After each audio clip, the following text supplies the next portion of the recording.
54강입니다. 265쪽입니다. 안셀무스를 우리가 공부하고 있습니다. 안셀무스, 참 오늘 우리들이 생각에는 참 먼 옛날 사람이죠. 우리하고는 전혀 상관없는 시대에 살던 사람인데 기독교가 우리나라에 들어오지 않았었다면 이런 사람 우리하고 별로 상관이 없는 거겠죠. 사람이 1033년부터 1109년까지 살았습니다. 나이 많이 먹지는 않았네요. 몇 살입니까? 몇 살까지 살았습니까? 67, 76세? 대충. 그죠? 67, 76세. 그걸 제법 많이 살은 거죠. 그 시대 사람 치고는요. 오래 살았습니다. 자, 아주 유명한 스콜라 철학과 스콜라 신학의 대가라고 할 수 있습니다. 계속 봅니다. 265쪽 밑에 패러그래프입니다. 가장 훌륭한 몇 사람의 사생가가 존재론적 증명을 존재론적 증명을 열렬하게 옹호하는 것과 같이 마찬가지로 중요한 다른 사생가가 이 존재론적 증명을 거부한다는 사실을 어떻게 이해할 수 있을까? 이것은 다음과 같은 사실로서 설명할 수 있다. 그 두 진영은 각기 전에 다른 종류의 것을 염두에 두고 있다는 사실이다. 이 증명을 받아들인 사람이 생각하고 있는 것은 인간의 의식이란 그 유한성에도 불구하고 무언가 무조건적인 것을 내포하고 있다는 사실이다. 이 사실을 강조한다는 것은 물론 증명한다는 데 있지 않고 현상학으로 서술한다는 데 있다. 어떤 사람들은 나도 여기에 속하는데 이 서술의 정당성에 근거해서 존재론적 증명을 승인한다. 그렇지만 다른 사람들이 어떤 최고 존재자를 추론하는 결론은 농과이기 때문에 그 증명을 거절하는 것도 마찬가지로 정당한 것이다. 이 논에 가는 과정이라는 뜻이죠. 이 모수는 이 증명에 관한 스콜라주의적 형식이 예상했던 것보다 훨씬 더 큰 영향을 끼쳤는데 나는 이 모순을 해결하기 위해서 증명의 옹호자와 그 반대자는 다른 종류의 것을 염두에 두고 있었다는 것을 지적하고 싶다. 좀 복잡해요. 그냥 읽는 것으로 만족해야 되겠습니다. 이 증명의 옹호자들은 인간의 의식이 바깥의 현실을 향하기 전에 그 자체 안에서 무조건적인 것의 경험을 찾아낸다는 올바른 통찰을 가지고 있다.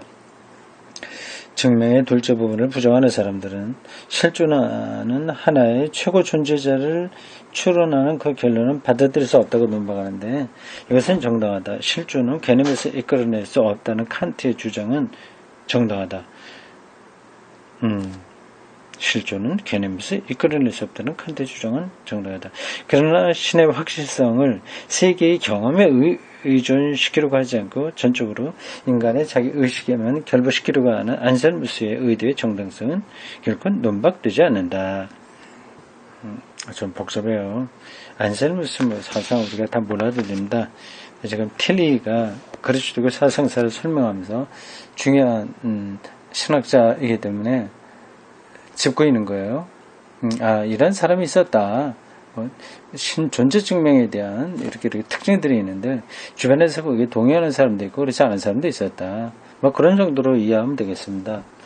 이 점에서는 종교 철학은 두 가지 형태로 나누어진다.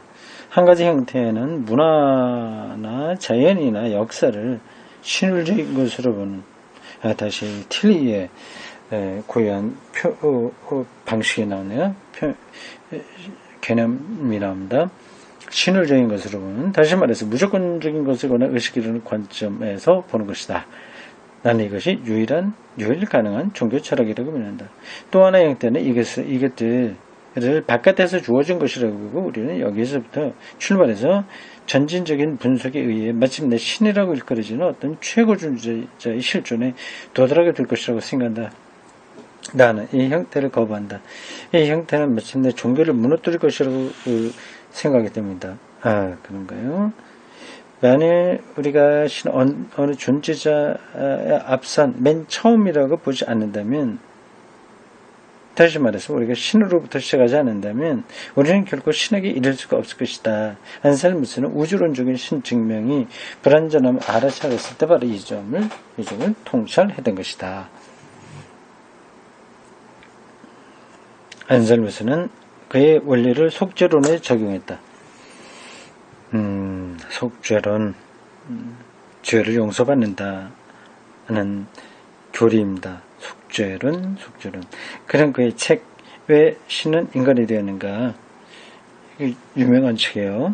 쿠르데우스 호모에서 속죄의 역사에 대한, 속죄의 역사는 히스토리가 아니라 활동을 가리킵니다. 구원의 활동에 대한 그리스도의 고난의 의미를 해명하려고 했다. 그는 쿠르데우스 호모, 중요한 책입니다. 쿠르데우스 호모 라는 물음에 대해서 다음과 같은 논증에 의해 대답을 하겠다. 왜? 신은 인간이 되었는가? 예수를 가리키는 거죠. 예수가 구원자라고 하는 게 그리스도론이에요. 그게 또 속죄론이기도 하고요. 인간 죄가 예수에 의해서 용서받는다고 하는 거죠. 이게 현대인들에게는 별로 탐탁하게 여겨질 만한 게 못 됩니다. 현대인들이야 죄라고 하는 걸 저는 생각하지 않고, 내가 잘못했으면 내가 책임지는 거지, 예수가 나를 대신해서 십자가를 지고 내가 속죄받아야 돼, 이렇게 생각하는 거죠. 이러한 속죄론을 이제 현대인들이 알아먹을 수 있도록 설명해야 됩니다. 안셀무스의 주장이 이런 설명하는 데 도움이 될까요? 봅시다. 첫째로, 인간의 죄는 신으로부터 영예를 빼앗았다. 그래서 신은 이 죄에 대해 부정적으로 대응하지 않으면 안 되었다. 부정적으로 대응한다는 건 아담이 신라곤 당했을 때 하던 그런 것들입니다. 죽는다든지 노동해야 된다든지 그런 거죠. 둘째로, 신은 두 가지 방식으로 대응하고 있다. 그것은 형벌에 의해서냐, 아니면 신이 만족하는 보상을 요구하는 것에 의해서냐. 형벌은 신으로부터 인간을 영원히 분리하는 것을 의미하기 때문에 신은 그의 자비에 따라서 보상에 의한 만족의 길을 떠난다. 보상, 만족설 이런 게 여기서 나왔군요. 안셀무스에. 근데 조금 우습게 납니다. 하나님이 인간이 잘못했기 때문에 만족스러울 수 있도록 보상해야 된다. 그게 바로 예수의 죽음이다 하는 거죠. 셋째로, 그런데 인간의 이 만족을 충족시킬 수가 없다. 왜냐하면 인간은 아무리 해도 신이 요구한, 신에 대한 복종의 의무 이상을 할 수 없기 때문이다. 그런가 하면 인간의 죄책은 무한하다. 따라서 신 자신만이 자신에게 이 만족을 줄 수밖에 없다.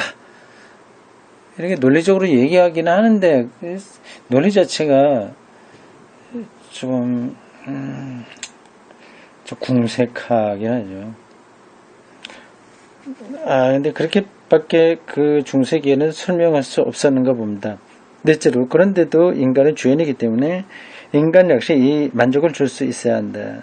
그런데 어떻게 그렇게 할 수 있는 분은 단지 한 사람, 곧 인간이 되는 동시에 신이 되는 자일 뿐이다. 인간이어야 하는 것은 그 일을 하지 않으면 안 될 자가 바로 인간이기 때문이며, 신이어야 하는 것은 그 일을 할 수 있는 자가 바로 신이기 때문이다. 인간이 잘못했으니까 인간이 책임을 져야 되잖아요. 보상해야 되잖아요. 해야만 되고, 근데 인간은 할 수 없으니까 신이 해야 되잖아요. 그러니까 신이면 인간이면 신인, 예수만 가능하다고 하는 거죠. 단지 그래서 이제 신은 인간이 된 이유가 거기에 있다는 겁니다. 단지 한 사람이란 데우스 호모, 곧 신인, 신과 인간 이외는 없다. 다섯째로, 그러나 신인도 신과 인간이요, 데우스 호모, 인간도 그의 행위를 통해서 아직도 만족한 보상을 할 수가 없었다. 왜냐하면 신에 대한 복종은 그의 의무였기 때문이다. 그는 그의 고난에 의해서 만족을 줄 수 있었다. 그래서 신인 예수가 신에게 만족을 주는 일은 그의 자발적인 희생이다. 십자가 죽음을 가리키는 거겠죠. 여섯째로, 과연 우리 죄는 무한하지만 그리스도의 희생도 신 자신으로부터 주어진 것이기 때문에 똑같이 무한하다. 신은 아들의 이러한 희생에 보답하지 않으면 안 된다. 그러나 아들은 모든 것을 가지고 있어서 이미 아무것도 가질 필요가 없기 때문에 이 보상은 그리스도의 의지에 의해서 인간을 위해 쓰여진다. 이 법률적, 계량적 사고의 배후에는 법률적이라고 하는 것은 뭐 보상받는다, 뭐 죄 지었으니까 그만한 감옥에 갈 거면 가고, 뭐 이렇게 돈을 내건 내고, 뭐 그런 거예요. 법률적인 거고. 계량적이라고 하는 것은 수치화하는 겁니다. 이 인간이 죄를 졌기 때문에 꼭 형벌을 받아야 되고, 근데 그걸 받을 사람이 누구냐, 누가 할 수 있냐, 뭐 그런 것들 다 이제 계산적으로 하는 거예요. 계량인데, 사고의 배후에는 어떤 깊은 의미가 숨겨져 있다. 그것은 죄가 인간 자체 안에서 긴장을 일으킨다는 표성이다. 예, 죄가 신 자체 안에서 긴장을 일으킨다는 표성이다. 이건 참 좀 어려운 개념이에요. 이러한 학자들의 설명을 따라가다 보면 신과 하나님, 그리고 뭐 거기서 벌어진 많은 일들, 이런 것들을 막 이렇게 저렇게 생각할 수 있는 것처럼 그렇게 표현돼요. 죄가 바로 이 문장에서 나오지 않습니까? 죄가 신 자체 안에서 긴장을 일으킨다는 표상이다.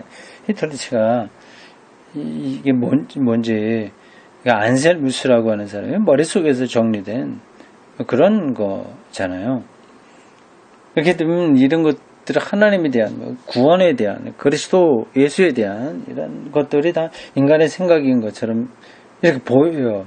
일단 그렇게 보입니다. 근데 그런 과정을 통해서 하나님의 뜻이 드러나는 거죠. 인간이 만약에 무시되고 하나님이 자기 마음대로 이렇게 저렇게 뜻을 실현하는 게 아니라 이러한 인간의 인식, 사유, 토론, 그 과정을 통해서 나타나는 겁니다. 그래서 이렇게 저렇게 생각하는 것은 꼭 필요한 거죠. 사람들은 이 점에 생각이 미쳤다. 그 때문에 안셀무스의 이론은 널리 받아들여졌던 것이다. 그래서 우리에게 자기 자신을 받아들인다는 일이 쉽게 이루어지는 것이 아니고 다만 순환과 자기 부정에서만 자기 자신을 받아들이게 된 것과 마찬가지로 신학에서도 우리의 죄를 용서한다는 일이 쉽게 이루어지지 않는다는 것을 사람들이 이해했기 때문이다. 이 점에서 안셀무스의 만족설이 보상 만족설이 그런 거죠. 만족설이 지닌 강점이 있다. 그런데도 교회는 이 이론을 높이지 않았다. 이 이론을 교리로 만들지 않았다. 그러나 거기는 거기 충분히 이유가 있었다. 절대적인 속죄 교리는 있지 않다는 것이다. 할 수 있는 그런 교리는 없다. 아벨라르나 오리게네스는 그것과 다른 이론을 가지고 있었대. 그래서 교회는 속죄론으로서 어떤 특정한 교리를 한 번도 결정한 것이 없다. 그렇지만 교회에서 가장 알맞은 것은 분명히 안셀무스의 이론이었다. 아마도 그것은 그의 이론이 가장 깊은 심리학적 뿌리를 간직하고 있었기 때문인 것으로 보인다. 이 뿌리란 우리가 자기의 죄과에 대해서 죄가에 대해서 이 단어를 제가 아까 죄 과정이라고 했는데 잘못됐나요? 내가 이 한자가 약해서 실수할 수도 있습니다. 그걸 좀 확인하겠습니다. 하하. 컴퓨터로 그 한자 확인해 보려고 합니다. 그러군요. 죄가 될 만한 과실이나 허물, 죄가 될 만한 과실이나 허물, 죄과, 그럽니다.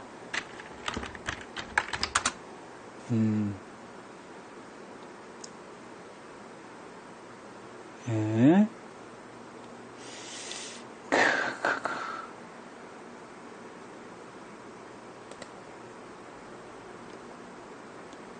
예. 조금 더 정확하게 찾아보겠습니다. 아, 제가 착각을 좀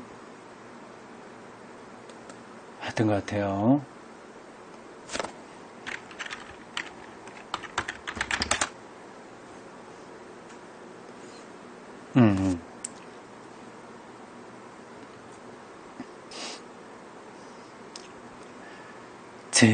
제 과자를 내가, 그렇게 생각을 해서 그렇습니다. 이게, 조금만 더 기다려주세요. 이거 확인하겠습니다. 그래서,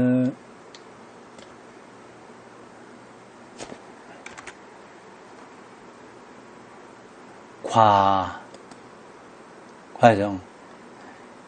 근데 과자는 지나가다, 여기 있다, 과정할 때 뭐, 쭉 지나가는 거, 그걸 얘기하거든요. 과자는, 그건 맞아요.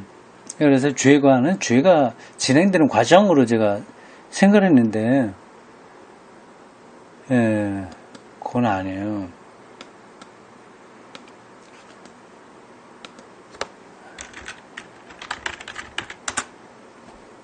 근데 죄과라고 하는 그런 말들이,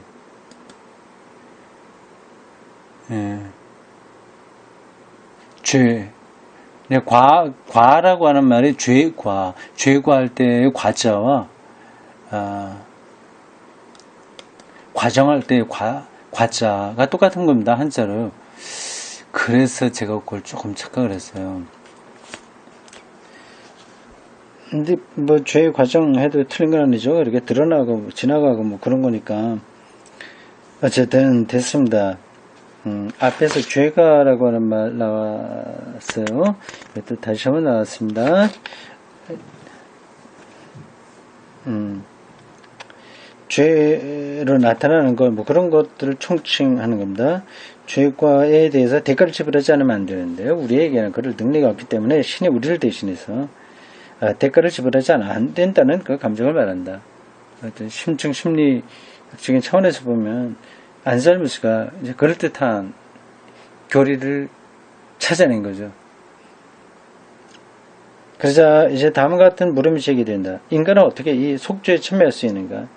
안셀무스의 법률적인 머리는 이 물음에 대해서 아무런 대답도 하지 못했다.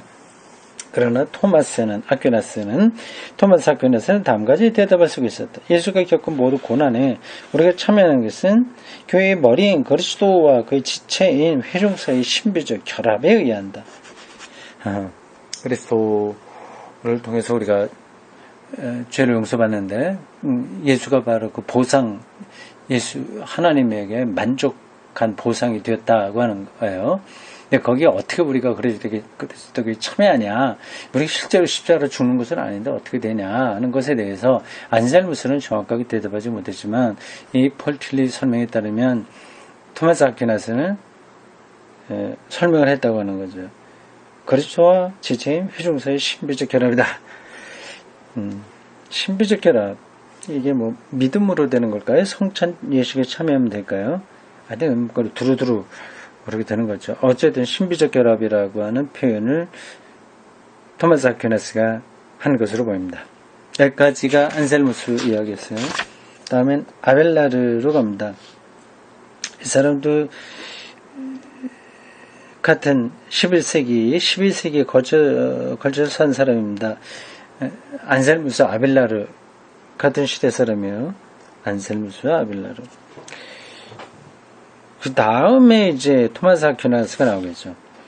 우리는 안셀무스가 전형적인 신율적 사상가였다고 하는 것을 꼬잘했다. 여기서 신율적이라고 하는 것은 이중의 의미에서 하는 말이다. 첫째, 안셀무스는 타율적 권위에 의해서 이성을 압살하지는 않았다는 의미에서이며, 둘째, 그는 이성으로부터 온갖 내용을 제거하여 이성을 공허하고 비생산적인 것을 만들지 않고 계시나 전통이나 권위 안에 보존되어 있는 신적 실체로서 가득 채워져 있는 것으로 이성을 보았다는 의미에서다. 타율적 이게 아니라고 하는 거죠. 이성을 살려놓는다고 하는 점에서 신울적이라고 하는 겁니다. 뭐 이런 신울적이다 뭐 이런 표현들이 굉장히 까다롭게 들리긴 하는데, 그냥 어떤 것을 예민하게 구분하기 위해서 학자들이 이런 용어들을 만들어내는 겁니다. 근데 뭐 그 깊이에까지 들어가서 잘 공부하고 싶은 사람들은 그걸 알면 되고, 그렇지 않은 사람은 몰라도 큰 문제가 되지는 않습니다. 그냥 알면 더 좋죠. 안셀무스는 그리스도교의 바탕인 전통에 의존하고 있었는데, 이런 의미에서 그런 중세적인 사회에서 객관적인 극을 대표한 사람이라고 할 수 있다. 그러나 전통에 의존한다는 것으로 하여 아주 인격적인 사고의 방식이 배제된 것은 아니다.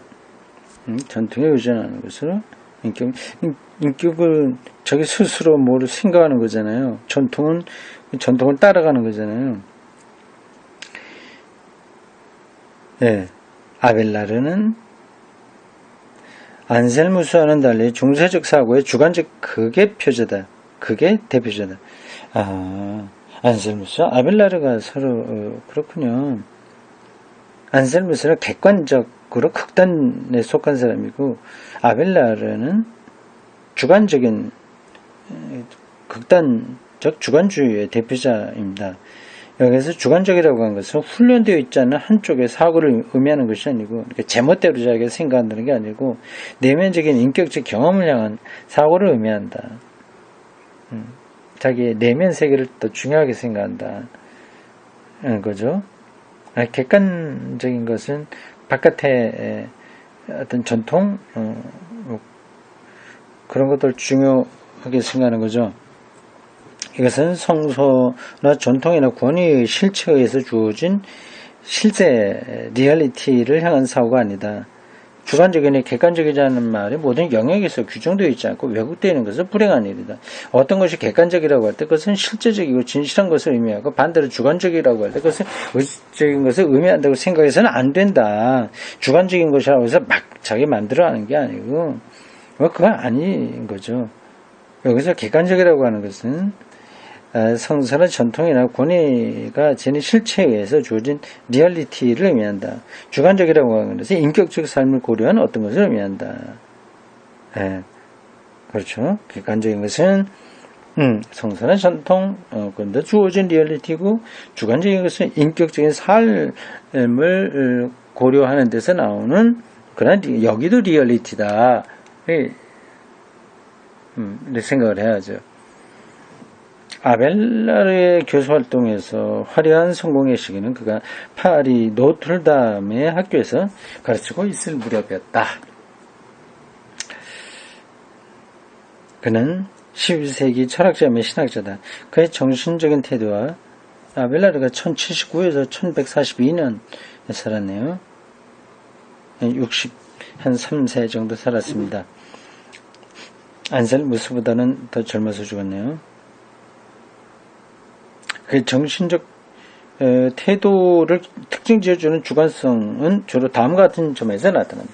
아벨라르는 열렬한 변칙법적 사고를 하는 사람이었다. 그 모든 것에서 긍정과 부정을 지적하는 사람이다. 긍정 있고, 그 다음에 부정, 테제가 있고 안티테제가 있고, 그 다음에 새롭게 그것이 차원으로 올라가는 신테제가 있는 그런 방식의 사유방식을 변적법적 사고라고 한다. 그는 신앙의 신비를 표현하고 있는 말을 이해하지 못한 채 그 신비를 받아들이려는 사람들은 몹시 경멸했다. 또한 중세의 모든 사람처럼 신앙의 신비를 이성으로부터 이끌어내리라고 생각하지 않았지만, 그러나 그는 그 신비를 이성이 이해할 수 있는 것이 되기를 바랬다. 물론 그럴 경우 신비가 공허하게 될 위험이 언제나 따르고 있다. 그러나 그것은 사고 그 자체 안에 오래 깃들어 있는 위험이다. 왜냐하면 사고란 삶의 직접성을 무너뜨리기 때문이다. 직접성, 삶의 직접성. 직관적으로 느끼는 거 있지 않습니까? 생각하기 전에 밖에 나가면 차가운 공기 만나면 추워 이렇게 하는 거잖아요. 직접적인 거죠. 근데 생각을 해서 온도계를 재고 어떻게 해서 차갑다 그렇게 하는 건 그건 사고 그죠? 그러니까 왜냐하면 사고는 삶의 직접성을 무너뜨리기 때문이다. 따라서 그것은 어찌할 수 없는 일이다. 어찌할 수 없는 일이다. 문제는 좀 더 높은 직접성에 이를 수 있는가 없는가에 있다. 사고의 위험성에 몸을 맡기지 않은 사람은 원래 이러한 직접성에 도달할 수 없으며 따라서 그 신앙은 결코 실질적인 힘이 될 수 없다. 좀 복잡하죠. 대충 그러려니 뭐 그럴듯하네 이렇게 가보기나 가는데 간단하지가 않습니다. 가봐야죠. 가는 데까지요. 안셀무스에 있고 다음에 아벨라르를 하고 있습니다. 2번 아벨라르는 터툴리아누스와 함께 터툴리아는 아주 오래전 사람이에요. 4세기인가요? 터툴리아누스와 함께 그리스도교 안에 들어온 법률적 사고의 형태를 대표한다. 법률적. 그는 말하자면 전통의 변호사인데 전통 속에 담겨져 있는 여러 가지 모순을 해결할 수 있다고 하는 것을 보여줌으로써 전통을 옹호했다. 그는 이런 식으로 교회를 지지했다. 하지만 그리스도를 옹호하는 편집은 한편 그리스도교를 공격할 가능성을 가진다. 전통을 중시하는 신학자들은 그 위험이 현실적인 것이 되기 전에 미리 그 위험성을 알아차리고 있다. 그러니까 아벨라르는 주관적인 게 강했다고 하는데 어떻게 이 전통에 대한 생각들이 여기 나오고 있나요? 자, 3번 갑시다. 아벨라르는 강한 자기 내성이 강한 사람이다. 내성, 이거 내성 뭐 어떤 거에 관습적 이렇게 쭉 뭐 어떤 균 같은 데서도 내성이 생긴다 그런 말 하지 않습니까? 그런 내성은 아닌 거예요. 한자로 썼어요. 안에서 성찰하는 거, 자기의 성찰하는 거.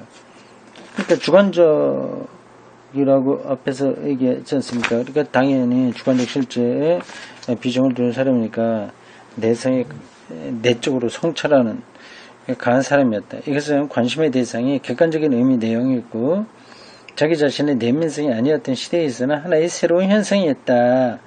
그러니까 옛날에 그냥 뭐 교회가 가르쳐주는 대로 그냥 하면 되는 건데 이렇게 내성이 강했다고 하는 건 특별한 거다. 아벨라르가 문제 삼았던 것은 단순히 진리나 선뿐 아니라 동시에 진리와 선에 관심하고 있는 자기 자신이기도 했다. 근대적 인간은 이러한 내성 이게 참 내성 그냥은 잘 쓰지 않는 용어예요.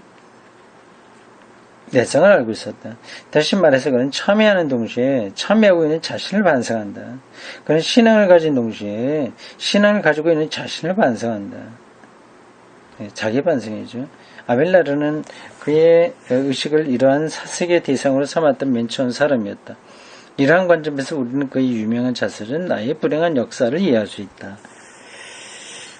이 자서전은 아우구스티누스의 고백록에 견줄만 하다. 그러나 아벨라르가 자서전에서 고백하고 있는 것은 아우구스티누스처럼 그 고백을 신 앞에서 하는 것도 아니고 자신을 신과의 관계에서 보고 있는 것도 아니다. 그는 자기 분석을 그 자신과의 관계에서 그가 겪었던 그 경험과의 관계에서 수행하고 있다고 하는 겁니다. 뭐 그렇게 하거나 하나님 앞에서 하거나 사실 똑같은 거죠. 제가 보기엔 그렇습니다. 이러한 주제는 우리가 모두 현대인으로서 살고 있는 위험을 나타낸다. 자기의 불행을 표제로 삼고 있는 한스러움이 엿보이지만 그 한스러움이란 주관성의 표시다. 이 주관성은 그의 분수 밖의 명예욕에서도 드러나 있으며 그가 타인을 고려하지 않는다는 데서 특히 그의 교사들에 대해서 그렇게 했다는 데서 또는 계속해서 그 권위를 공격했다고 하는 데서 잘 나타나 있다. 많이 싸웠나 보죠. 저기 선생과 많이 싸우고 내성이 강한 사람이니까 저기 주관성이 강하게 되고 전투적인 그런 사람이었던 거 봅니다. 아벨라르.